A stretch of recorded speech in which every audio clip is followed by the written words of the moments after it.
Jack here. Today I'm going to be giving a beginner saxophone lesson, and we're going to cover all of the basics. That would mean parts and assembly, correct playing posture and hand positioning, correct embouchure formation, articulation, and finally tone production. So, the parts of the saxophone are as follows. Right here I'm holding the largest part of the saxophone called the body, on which there are keys, and this part is called the bell, where most of the sound comes out of. Next we have the neck, which looks like this.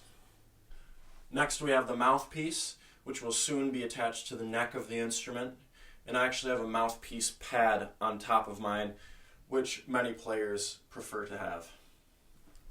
And the reed, which in tandem with the mouthpiece will be used to create the sound of the saxophone. And of course, we can't forget the ligature, which we use to fasten the reed to the mouthpiece. And last but not least, our neck strap. This is going to help big time. Now, before we get into assembling the saxophone, it should be known that our reeds need to be wet in order to produce a good sound. Many saxophone players do it in a pinch by just putting it right in their mouth, like so. But I have a festive little cup with which I will soak my reeds so they're ready when I'm ready. Instrument cases have a label on them on one side. Mine is right here. The label indicates which side should be facing up when we open up the case. We really want to keep track of this because we don't want our saxophone to come tumbling out onto the ground. That would be bad. Now, to begin assembling the saxophone, I'm going to start with the neck and the mouthpiece. This is easy. The mouthpiece goes onto the cork on the neck with a slight twist and push. It's really that easy. Now, if the cork is feeling pretty dry, you might want to put some cork grease on it, just a little bit, which probably came with your instrument. Next, the ligature and the reed. Now, for young students, I want to be sure that you place the ligature on first and then the reed to avoid chipping the tip of the reed, which will render it useless. So I'm doing this like so. I line it up so that the tip of the reed is slightly below the tip of the mouthpiece. So I get a little bit of a sliver of mouthpiece at the top. And we should be good from there. It looks like this. Next, I'm going to grab the body of the saxophone from the case, from the most solid point on the saxophone, which is the bell. And since I'm standing, I'm going to go ahead and secure the neck strap to the saxophone to avoid any problems. Next, making sure that my neck screws are loose, I'm going to join the neck to the body, just a little slight twist, and then I'm going to tighten those neck screws. Oh, and I should say that there's a little part on the body of the saxophone, it's a key, that should line up with the neck. Let me see if I can get closer here. You see how this key lines up with this line? And I'm just going to make sure the neck screws are tightened. Not too tight.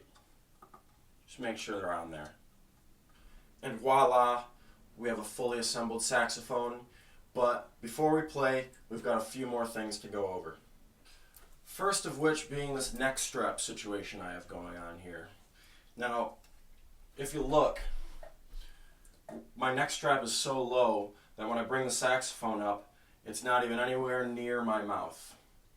Ideally, we want the neck strap to be high enough so that the saxophone, when brought up, you don't have to bring it up to your mouth. It touches the top of your teeth. And you're going to feel a slight amount of pressure too. That's good. Experienced professionals might be able to adjust their neck strap with the saxophone attached. That is not me. Now, hopefully, yes. Now my neck strap is tight enough. As you can see, the top of my mouthpiece is touching the top of my teeth with ease. Now, when playing, our body posture should be the most comfortable that we can achieve with the least amount of tension. Tension will always lead to bad playing. So let's see what I look like when I'm trying to get a good posture. So I'm not bringing my head to the mouthpiece. I'm not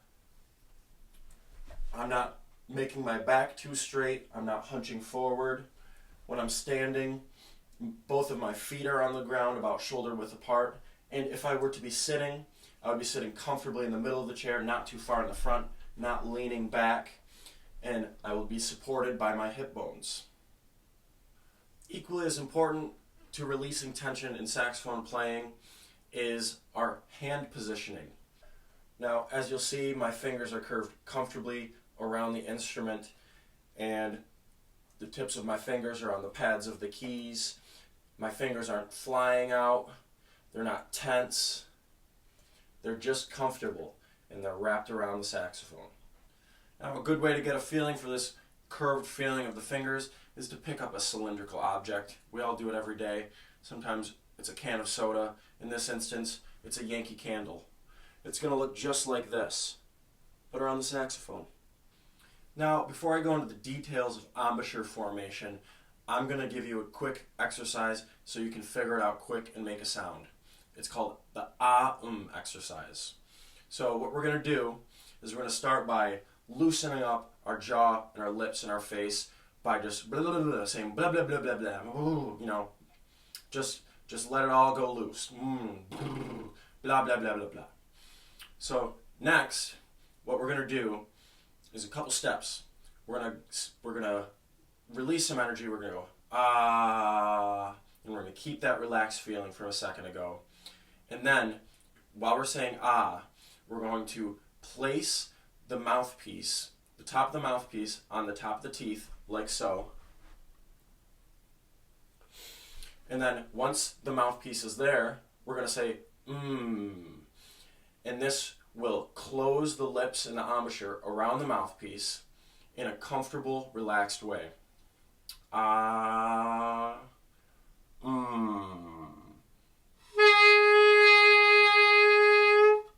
once you do this, you should be able to blow some air, quite a bit of it actually, and get a good sound.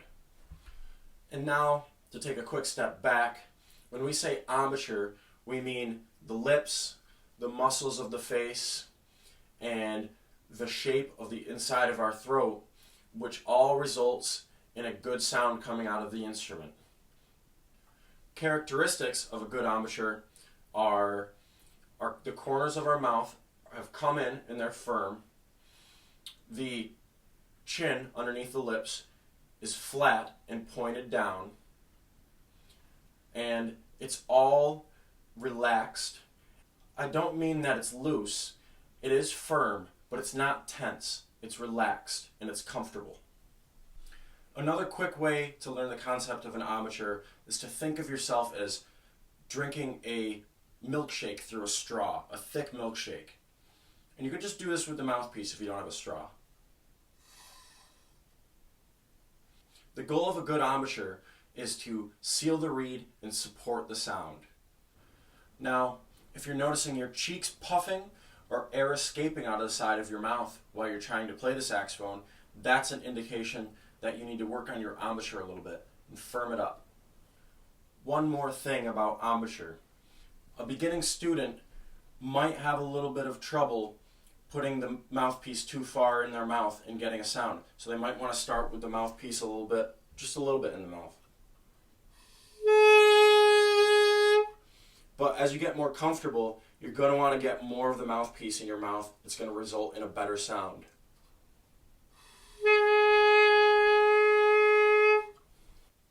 And now, in order to articulate a note on the saxophone, I want you to first locate the tip of your tongue and the tip of your reed.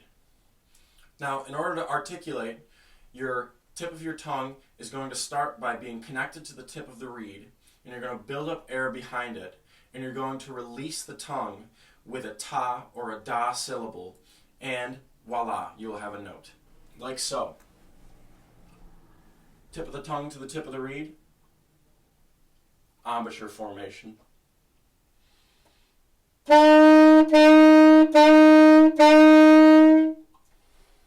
And right there I was using a ta syllable, but you might want to use a da syllable if you're playing something smoother. And finally, I want to talk about tone production and how to get a good tone on the saxophone. Since tone production is a bit of an abstract concept, I recommend that anyone learning the saxophone go and listen to great saxophone players so they have an idea in their head about what a good saxophone sound sounds like. Now, I admit, I am not a professional saxophone player. In fact, I'm quite early in my saxophone playing career currently. But I listen to jazz players like Dexter Gordon and Charlie Parker and Kamasi Washington. I love their saxophone sounds. So when I play, I can tell it's not quite there, but there are some things I can do to fix it. There are a number of aspects that go into a great tone on the saxophone. A couple of them we've already talked about. Things like having a good posture with no tension. Same with embouchure. It can't be tense. It's got to be relaxed. A correct breathing technique is also essential to getting a good tone on the saxophone. And by correct breathing, I mean that you're able to take deep breaths that expand the body omnidirectionally. And when you blow out, the air is supported and steady.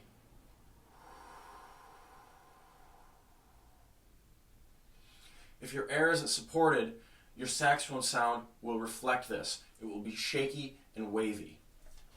Now, one thing I learned from my original instrument, the trombone, is there is simply no way around it. If you want to work on your tone quality, you have to do long tones. And by this I mean sustaining one note for as long as you really can while the air is supported. And while you're doing this, you're going to keep all of the things we just talked about in mind. And we're going to make sure that sound is straight and full, and it's not wavering, and it's not thin. Now, if you think your embouchure is correct, and you have a good concept of supported air, but you're still having trouble getting a good sound, then maybe it's time to look at the components of the saxophone and make sure nothing's broken, and you're going to want to look at your reed and make sure the tip isn't chipped, and all of this. And that is it on my lesson for the basics of the saxophone. But I must say, I feel like I would have cheated you if I don't play something on the way out. So keep all these things in mind in your practice, and happy playing.